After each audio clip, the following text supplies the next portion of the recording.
Well, welcome everybody to the Christian Capitalist Podcast. We're so glad that you've joined us today, and we're thrilled to be joined by Kraig Bougher today, who is in workplace ministry and just a force to be reckoned with when it comes to developing ministry in the business setting and the workplace. As we have talked about on Kraig's podcast a couple of months ago, you can't, as a follower of Jesus, you can't leave Jesus at the door, especially when you go to a place where you spend so much of your time in the workforce. So we're going to talk all about that today and get into the gospel of hard work and generous giving to the poor and needy with our guest, Kraig, today. Welcome, Kraig. Oh, it's great to be here. Rich, thanks for having me. It's my pleasure, sir. And so you are in Seattle, if I recall. No, my son is in Seattle. I'm in Omaha, Nebraska. Gotcha. And how are things in Omaha today? It's a little rainy, but it's everything is good, and we definitely need the rain. That's for sure. It's been really dry here. I hear you. And it's the same way here in Florida as well. Hey, Kraig, one of the questions I had for you as we get started and introduce you to our audience is, how did you get into workplace ministry? They're literally in the heart of the country. What did God put on your heart to start this ministry of Ignite Kingdom? Yeah, Rich, a great question. And it all started back during the COVID years. And I just found myself in a position of frustration. And I so remember sitting there, and it was like chaos was going on. And this would have been 4 years ago. Mm-hmm. And I remember myself just kind of looking at myself. Here I am, a business owner. I'm a father, a husband, a former Marine, and I just wasn't doing anything. I mean, I was in survival mode, and I just thought, man, as a believer, is that what we should be doing? Is that what we should be all about, and just kind of surviving, or should we be thriving? And I remember picking up the Word of God, just like I'm doing right now, picking up the Word of God, and I said, Lord, I'm either going to believe this book from start to finish, or I'm just done, because I just felt that I wasn't like I was not a believer. I wasn't like I was deep in sin or anything like that. I just wasn't doing it. I wasn't doing my part. And the Lord laid on my heart right then and there to bring the leaders together. And in the world that even today, Rich, you know it, that leaders, what is a leader? Right. The world classifies leadership as something totally different than what the Word of God says a leader is. And so we decided to, told my wife what was going on. She got behind me on this whole thing. And we did. There was a couple other people we reached out to and said, here's what God's laid on my heart. What, we're going to put together a conference. And we thought at the time it was one and done. Let's just bring the leaders together and pump them up, and kind of a rah thing. And it's okay to do that once in a while. We need some help from time to time. But right after that conference, Rich, several people came up to us afterwards. Several people emailed us afterwards and said, Kraig, you guys have to keep this going. And It was designed for those Christian business owners, the entrepreneurs, those kingdom-minded people. And I realized it's so many of us live a lonely life as a leader, as a business owner, because there's so many people that don't quite understand what we do, what we're all about, why we take the risks that we do. But yet at the same time, I just thought, what's going to change us? What's going to change my city? And I just thought, you know what, if we can get these Christian business owners and we can have them step up their game and go to where they've never gone before, to actually get in the game, quit watching from the sideline and actually do something. I just thought, man, if we can change a culture, we can change a city. If we can change a city, we can change a nation.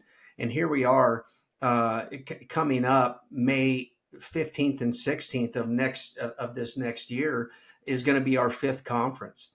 And again, so there's so many things, Rich. I can go down so many avenues of things that have started from that first conference. I love that, and Beyond be I want to ask you about them, Kraig. Let me ask you a question though, because we're going to put a link to the conference in our show notes at the podcast. Let's just start there. What does a typical conference look like, and well, who's attending? yeah. So again, and I don't want to say you have to be a business owner because you don't. I call it business leaders. If you call yourself a business leader in any way, shape, or form, you need to be at this conference. Mhm. And yes, you will have business owners, you will have some entrepreneurs, but you have people that have been with running businesses for many years. You'll have people that have just started. You'll have people that want to start. But we'll have workshops, some really, really good workshops. We're looking forward to some of the workshops that we're going to have this year. And so on Thursday, we're going to start off with a couple of workshops. And at the end of the day on Thursday, we're actually going to have Tony Suarez will end that night. Just a great dynamic pastor. He's a business owner as well. And then on Friday, down there in your neck of the woods from Orlando, Jesus Image. Michael Koulianis will be our speaker on Friday. That's great. But the workshops are going to be dynamic. I mean, you're going to be able to come to this conference. You're going to learn what some of the other people have learned. So what we're trying to do, Rich, is how do you avoid some of these pitfalls? How do you avoid some of these mistakes that I've made, my wife and I have made throughout the years? We didn't have anybody. We didn't have a place we could go and say, guys, how do you do this?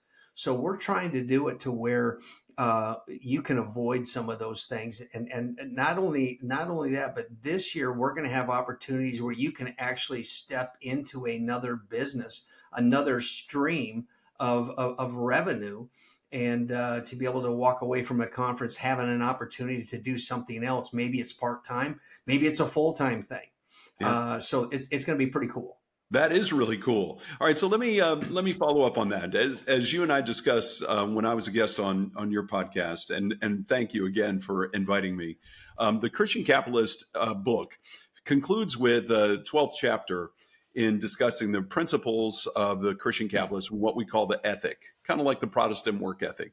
One of Mm-hmm. the concepts is that we as workers we thrive in a free enterprise system, and whether we're a business owner or a leader in business, that it's up to us to love our neighbors even at work, and that if you encounter someone in need, just like you were describing that you and Desiree saw, whether it's a business owner or business leader, if someone's in need of guidance, if someone's in need of the word, that it's okay to talk to them about that in a business setting.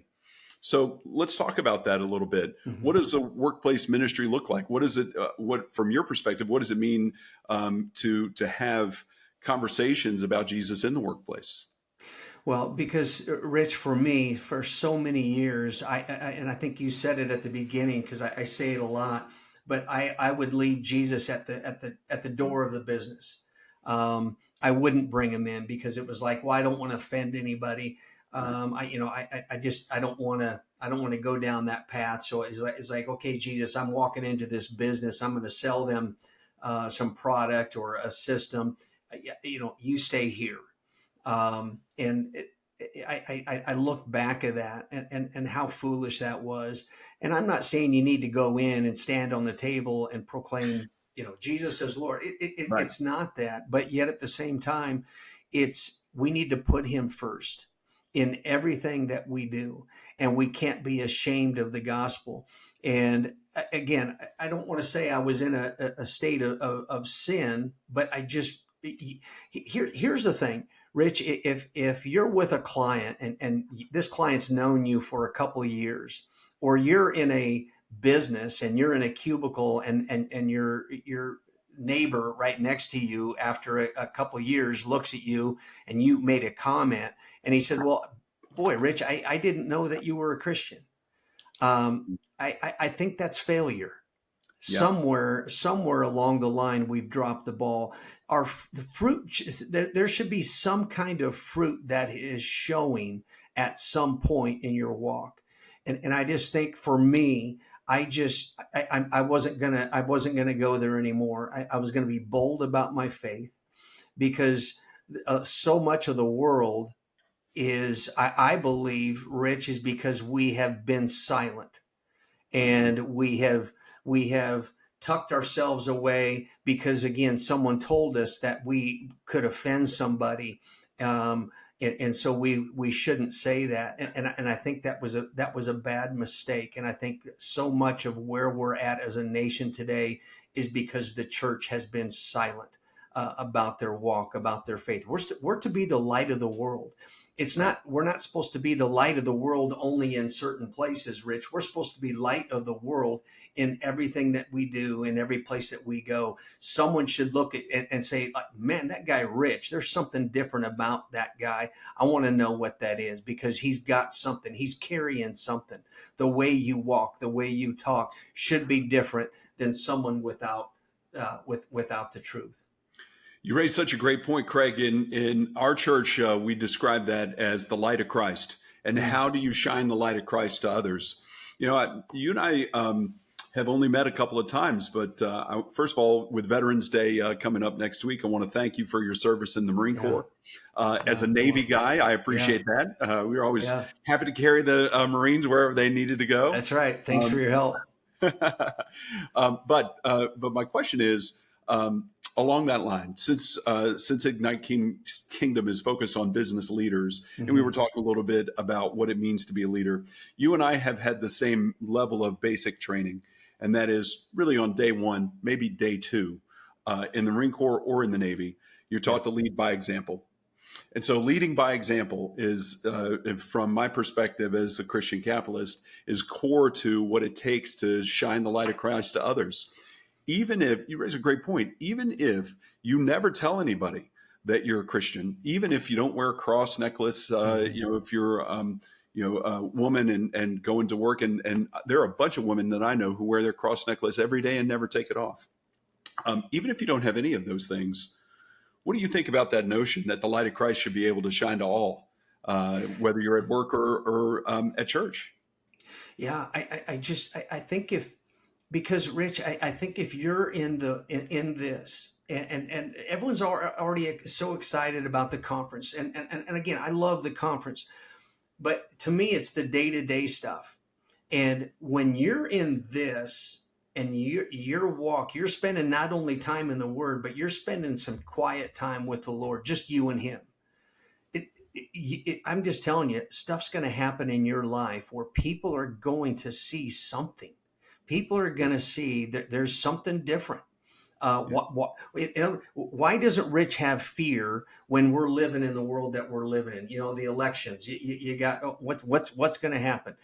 But you can sit there and live in fear. But we have hope in somebody else. We have trust. Not that you don't go out and vote. It's definitely not that. But at the same time, we should have that something so strong, so in us, that it's going to be seen, it's going to be noticed. I think it has to, because again, you can't mix light and darkness. It's either right. It's either The way it one. works. It's either one or the other.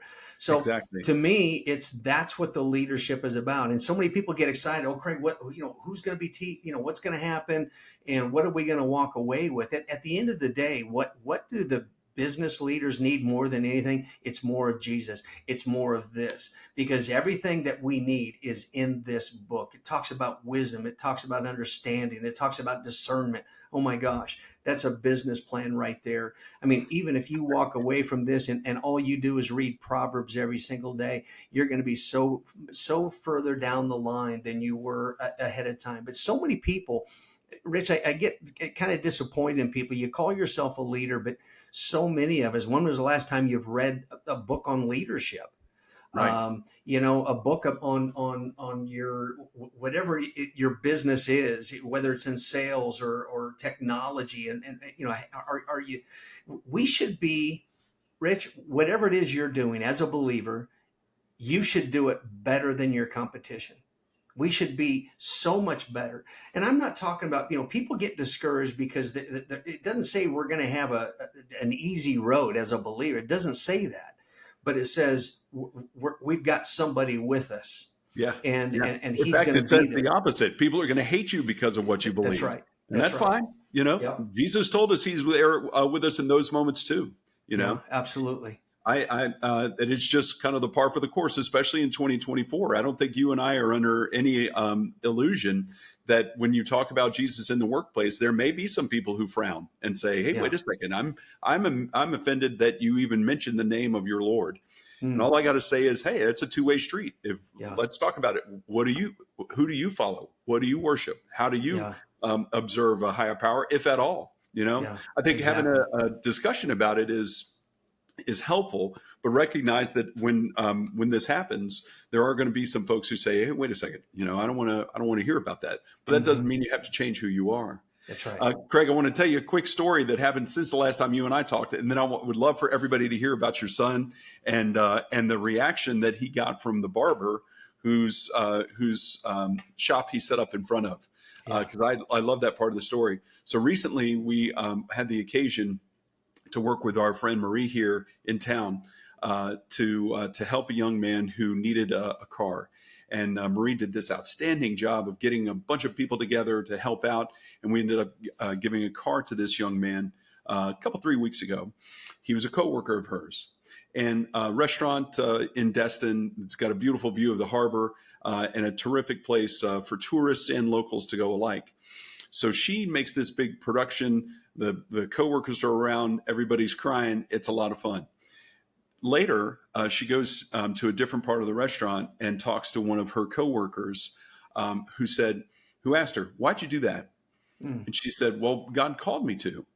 And the manager said, "No, really, why? Why did you do that? I don't understand why you would want to do something like that for someone else without any expectation of anything in return." And she said, "Well, because we're taught to love our neighbor." And do you know that coworker just started crying? She wow. couldn't believe that someone would have the capacity to love their neighbor like that. Isn't that Mm. wonderful? Oh, Because yeah. to me, that's Christianity 101 right there, Yeah. and it happened in a workplace, not in a church, Yeah. not in a sanctuary, but as an example of what you have been telling people in the last 5 years at your conferences and hundreds of times on your podcast. Hmm. So would you tell us about your son and the grill in Seattle? I love that story. Yeah, yeah, no, so I talked to him, and so he kind of oversees all of the different groups that we have, groups that meet every single week. Okay. And Rich, I told him, I said, Stephen, I kind of need you to jump in these groups that meet, because I want you to, make sure that we're all on the same track, that, you don't have it, I want you to understand it, because I need your input on these different groups that meet, and we meet for an hour every single week. And he goes, so he was on there for a couple of weeks, and he's just go, Dad, listening to these guys, you know, and and here my son has recently gone through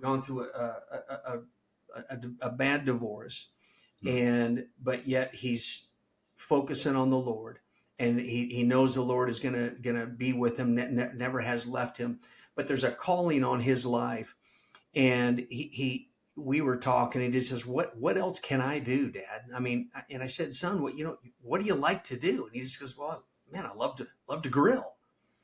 Well, Don't we all? okay, yeah, don't we all? But it's like, so next thing I knew, he packs up his grill, his Blackstone, and puts it in the back of his truck, and goes to downtown Seattle. I mean, I'm thinking a suburb. I'm thinking, he's going to go somewhere where it's nice people, and no, he goes down into the right down rough, to the rough the part of town. hood, Right. yeah, Right.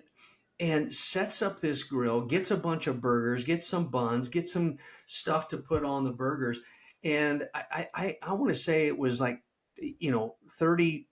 I can't remember the number, that this was the first time. And he's just driving around, doesn't even know where he's going, Rich. Doesn't even know where he's going, and stops because there was a place to park and it was right in front of this barber shop. Well, you start taking out a Blackstone grill and some other things, it's like, well, people are going to notice, what's this guy doing? Right. And the barber comes out and he goes, hey, man, what are you doing? And he goes, well, I'm going to set up my grill and I'm going to feed the homeless. And the guy just kind of stared at him and says, I'm in. I'm with you. Ha! And I love and he that. and he didn't know, but the guy not only is a barber, but also has a 501c3 where he will give free haircuts to homeless people. And Wow. so this has been going on for some time now, and it's something that's growing, but it's a passion. He'll come home from doing it, and he just goes, Dad, I absolutely, I love doing this. And it's something that just came from within. And to me, this is what Ignite is all about. It's finding those gifts, it's finding those things that are within you. And I tell people, Rich, we're just a bunch of rednecks from Nebraska, and sometimes you get a feeling inside. It's just like, on the homeless. Not that I don't have the love of Jesus, not that I don't have compassion, but I'm just being real and transparent. Sometimes you just go, come on, dude, go get a job. Sure. But yet here it is. He has so much love for the people, just setting up, and here's what it does, Rich. It gives somebody hope, even if it's just for a meal, even if it's just for a short time. It gives somebody hope. But here's the thing that my son added to this, and he had a little bit of resistance with it. And I don't, my son's a big kid. He was a pitcher, and but he said, in order to get a hamburger, cheeseburger, I need a prayer request. Oh. And there was a couple of them that said, well, I don't need anything. And he'd tell them, go get back in line and think of a prayer request.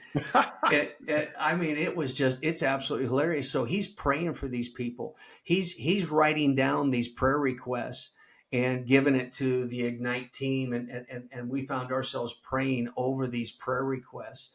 And it's something that is catching. It's something that is, again, I don't want, I'm using the word ignite, but it's something that's ignited in my son. And if we can do that, Rich, we just got back. So somebody else, a friend of mine that's in the Kingdom Board of Advisors, which is a mastermind level of Ignite, he called me up the other day and said, hey, my wife and I flew to North Carolina. I think it's Asheville or Asheville. something. Uh-huh. They've Okay. had a really tough time because of the flood and That's right. hurricane. That's right. Yeah. He said, my wife and I flew there, and he's somebody, Rich, that is a little bit like me, where I'm just going to write a check. And he says, I couldn't do it. I had to do more. He called me and said, hey, I need you to drive down to Nashville, Tennessee. And we've got 4 trailers, RVs. And he purchased these 4 RVs. And we took those 4 RVs from Nashville, Tennessee, all the way over Wow. to there in North Carolina. And here again, Rich, to watch somebody, we got a text back from that individual, one of the families, and said, it's so good not to, I don't feel homeless anymore. And now you've got something. And this one lady that we gave a trailer to, she told just a little bit about her story, and an older gal, and somehow she got up on the second floor of her house, and got out a window and got onto the roof of her house, and she was there for like 3 hours, and watched her detached garage float down the river, watched her neighbor's house float down the river. I mean, it was just, can you imagine being on a roof, not knowing if your house is going next, and you're up there for 3 hours? Right. And in talking with her, one of the questions was, well, who was the first person who was there? And she said, oddly enough, it wasn't the government, it was the church. And Wow. and, and Rich, I just feel that there's a shift happening where the church is stepping up and becoming what the church is supposed to be. We rely too much on the government. I think we rely too much on pastors. Pastors go out and save the lost. That's not even in the Bible. It's we, the people from the church. Right. The church, we're supposed to go out and win, to be that light, and to help save the lost. And here again, that whole thing that you're talking about, loving, being the love of Jesus, and bringing hope. And here we're bringing hope to a community. And this couple is actually going to be on our community call on November the 12th at noon. And Rich, I'd love for you to be on that call as well. But because Great. we need to raise money for, I think he said, we want to get 4 more trailers. And we're going to do the exact, because there's 4 more families that can have a home for Thanksgiving. And I'm telling you, it's God's doing something. And when you just let go and let God, and you might not be able to give a check for $25,000, but you might be able to give something, 1,000 or 5,000, and just to help, and say, you know what, I want to help this community.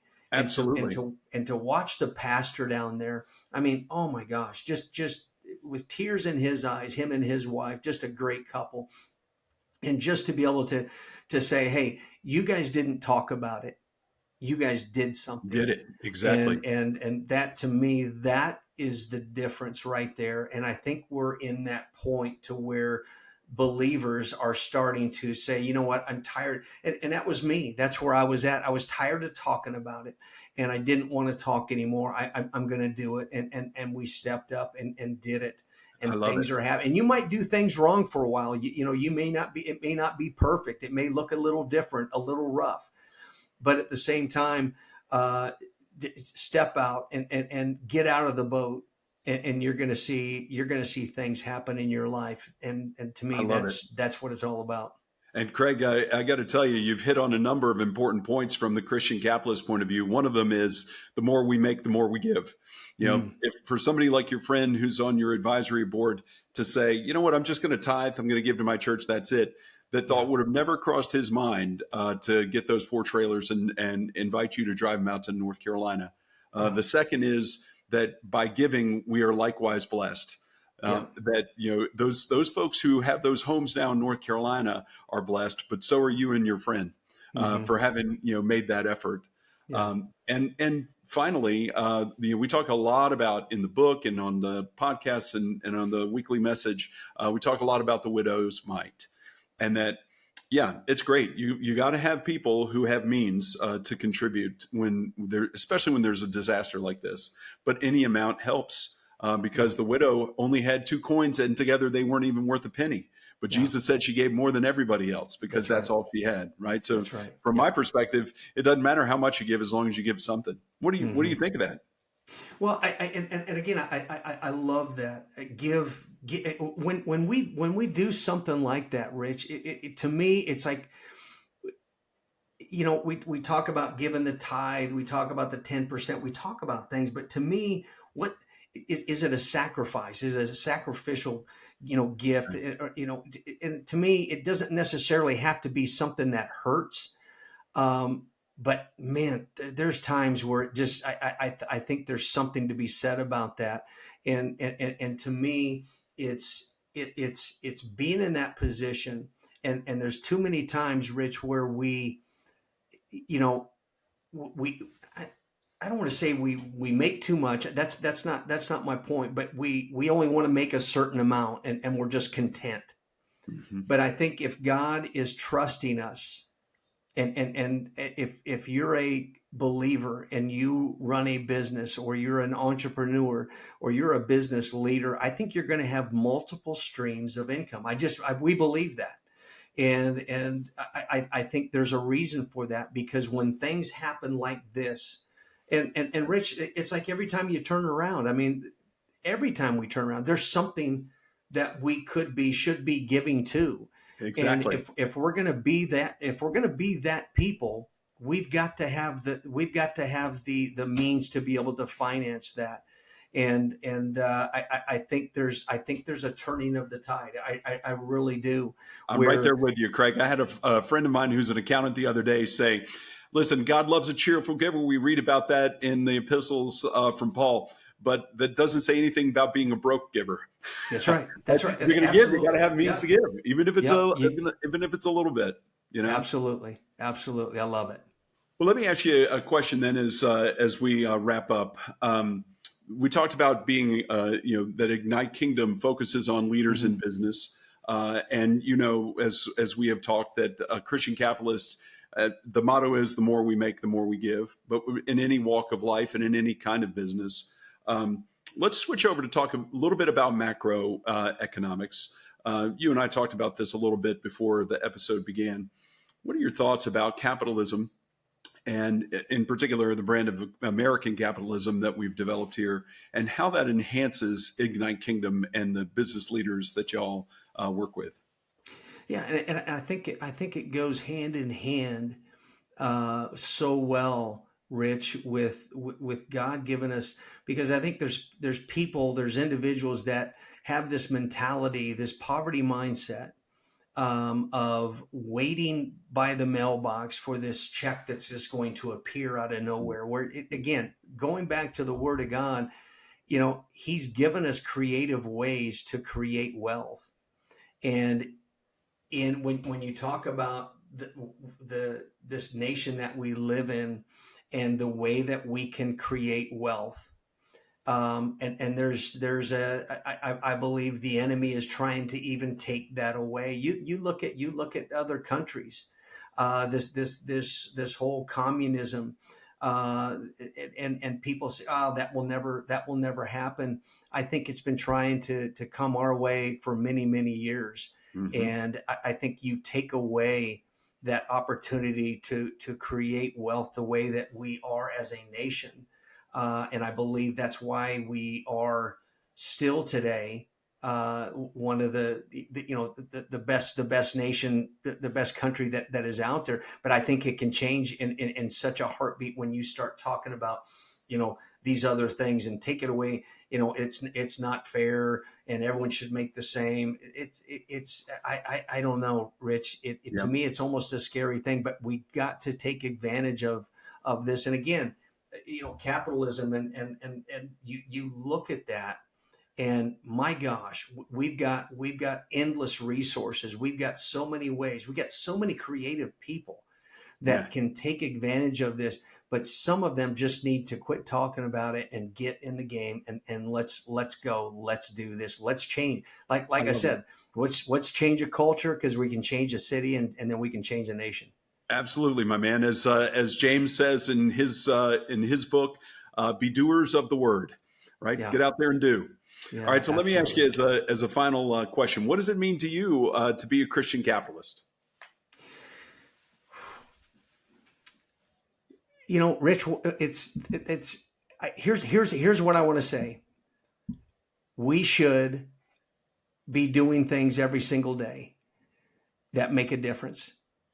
We should be doing things better than anybody else. And I even said that before.